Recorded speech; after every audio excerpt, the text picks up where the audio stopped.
Hi friends, ఈ వీడియోలో మన ఇండియా గురించి కొన్ని ఇంట్రెస్టింగ్ ఫ్యాక్ట్స్ తెలుసుకుందాం. యోగా అనేది వరల్డ్ వైడ్ ఎక్సర్సైజ్. చాలా దేశాల్లో యోగాని చేస్తారు, కానీ ఈ యోగా 5000 ఏళ్ల క్రితం మన దేశంలోనే పుట్టింది.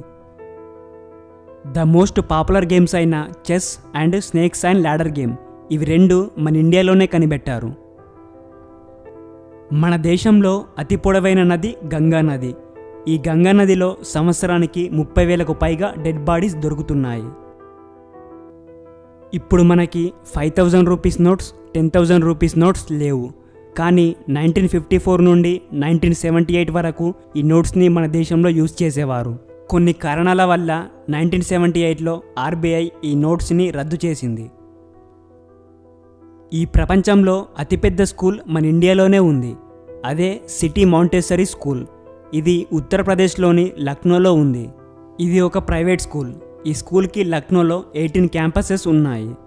మొత్తం 55,000 మంది స్టూడెంట్స్, 4,500 మంది స్టాఫ్, 30,000కు పైగా కంప్యూటర్స్ ఉన్నాయి. 2013లో ఈ స్కూల్ ప్రపంచంలోనే అతిపెద్ద స్కూల్ అని గిన్నిస్ రికార్డ్ కూడా సాధించింది. ఈ స్కూల్లో చదివే పిల్లలు పూర్ ఫ్యామిలీ వాళ్ళైతే వాళ్ళకి 40% వరకు స్కూల్ ఫీజు తగ్గిస్తారు. ఈ స్కూల్ని జగదీష్ గాంధీ అండ్ భారతి గాంధీ అనే ఇద్దరు భార్యాభర్తలు 1959లో కేవలం 5 మందితోనే ఈ స్కూల్ని స్టార్ట్ చేశారు. కానీ ఇప్పుడు ప్రపంచంలోనే అతిపెద్ద స్కూల్ అయ్యింది. మన దేశంలో ప్రతి నిమిషానికి 34 మంది పుడుతున్నారు, 10 మంది చనిపోతున్నారని సర్వేలో తేలింది. ఈ ప్రపంచంలో అతిపెద్ద ఫిల్మ్ ఇండస్ట్రీ మన ఇండియాలో ఉన్న బాలీవుడ్దే. హాలీవుడ్లో ఒక సంవత్సరానికి 800 మూవీస్ వరకు రిలీజ్ అయితే బాలీవుడ్లో ఒక సంవత్సరానికి 1000కి పైగా మూవీస్ రిలీజ్ అవుతున్నాయి.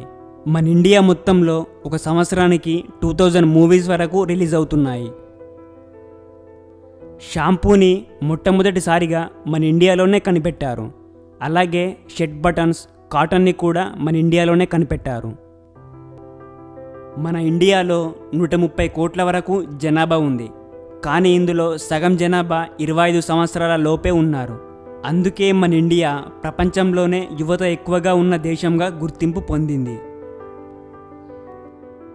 జీరోని మన ఇండియాకి చెందిన ఆర్యభట్ట కనుగొన్నాడని చాలామందికి తెలుసు, కానీ ఆల్జిబ్రా, ట్రిగ్నోమెట్రీ, క్యాల్కులస్ ఇటువంటి మ్యాథమెటిక్స్ కూడా మన ఇండియాలోనే కనిపెట్టారు. మన ఇండియాలో ఫస్ట్ రాకెట్ని సైకిల్పై, అలాగే ఫస్ట్ శాటిలైట్ని ఎడ్లబండిపై తీసుకెళ్లారు. 3వ శతాబ్దంలో ఆయుర్వేదాన్ని మొదటిసారిగా మన దేశంలోనే చరకుడు కనిపెట్టాడు. అలాగే 6వ శతాబ్దంలో సుశ్రుతుడు ఆయుర్వేదంలోని ప్లాస్టిక్ సర్జరీ, బ్రెయిన్ సర్జరీస్ని మొట్టమొదటిసారిగా కనిపెట్టాడు. మన దేశానికి చెందిన ఆయుర్వేదం చాలా ఫేమస్. ప్రపంచవ్యాప్తంగా వాళ్ళు కనిపెట్టిన మెడిసిన్నే ఇప్పటికీ వాడుతున్నారు.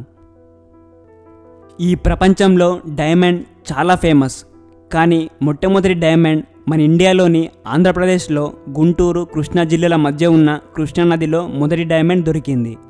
డైమండ్ మన ఇండియాలో మొదలై ఇప్పుడు ప్రపంచవ్యాప్తంగా ఫేమస్ అయ్యింది.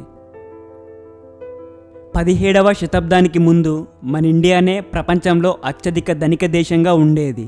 బ్రిటిష్ వాళ్ళు వచ్చాక మన దేశాన్ని ఆక్రమించి మన సంపదని దోచుకున్నారు. రీసెంట్ సర్వే ప్రకారం మన దేశంలో సుమారుగా 14,50,000 మంది వరకు భిక్షగాళ్ళు ఉన్నారు. ఎక్కువగా ముంబైలోనే 3 లక్షల వరకు భిక్షగాళ్ళు ఉన్నారు. అలాగే మన దేశంలో స్లమ్ ఏరియాస్లో 10 కోట్లకు పైగా ప్రజలు జీవిస్తున్నారు. అందులో కూడా ముంబై ఫస్ట్ ప్లేస్లో ఉంటే హైదరాబాద్ 6th ప్లేస్లో ఉంది. మార్షల్ ఆర్ట్స్ అంటే కుంగ్ఫు, కరాటేని మొట్టమొదటిసారిగా మన ఇండియాకి చెందిన బోధిధర్ముడే కనిపెట్టాడు.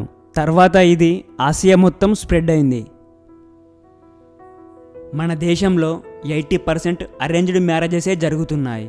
క్యాస్ట్, రిలీజియన్ ఫీలింగ్స్తో చాలామంది పేరెంట్స్ వాళ్ళ అమ్మాయికి లేదా అబ్బాయికి అరేంజ్డ్ మ్యారేజెసే చేస్తున్నారు. కానీ ఇది ఇలాగే కొనసాగితే మన దేశంలో కుల మత భేదం ఎప్పటికీ పోదు. చాలా వరకు మ్యారేజెస్ కులం, మతం, కట్నం వీటిపైనే ఆధారపడి ఆ పెళ్లి జరగడం లేదా ఆగిపోవడం జరుగుతుంది. ఇది ఎలా అంటే క్యాస్ట్, రిలీజియన్ వాళ్ళ ఫ్యామిలీ వాళ్ళైతే కట్నం ఎక్కువ అడిగారని పెళ్లి చేయకుండా ఆగిపోతారు. ఒకవేళ కట్నం లేకపోయినా లేక అసలు కట్నమే అవసరం లేదన్నా క్యాస్ట్ రిలీజియన్ వాళ్ళ ఫ్యామిలీ వాళ్ళు కాదని ఆగిపోవడం జరుగుతుంది. చాలా వరకు కేవలం ఇటువంటి ఫీలింగ్స్ వల్లే పెళ్ళిళ్ళు జరగడం లేదా ఆగిపోవడం జరుగుతున్నాయి. అంతేగాని ఆ అమ్మాయి అబ్బాయిల అభిప్రాయాల ప్రకారం పెళ్ళిళ్ళు జరగడం లేవు. కాబట్టి ఇప్పటి నుంచి మనమైనా ఇటువంటి కుల మత భేదాలు లేకుండా మనకు నచ్చిన వారితోనే జీవితాన్ని గడుపుదాం. Okay friends, thank you for watching. ఈ వీడియో కనుక మీకు నచ్చినట్లయితే లైక్ చేయండి, సబ్స్క్రైబ్ చేయండి, కామెంట్ చేయండి, అలాగే మీ ఫ్రెండ్స్ అందరికీ షేర్ చేయండి.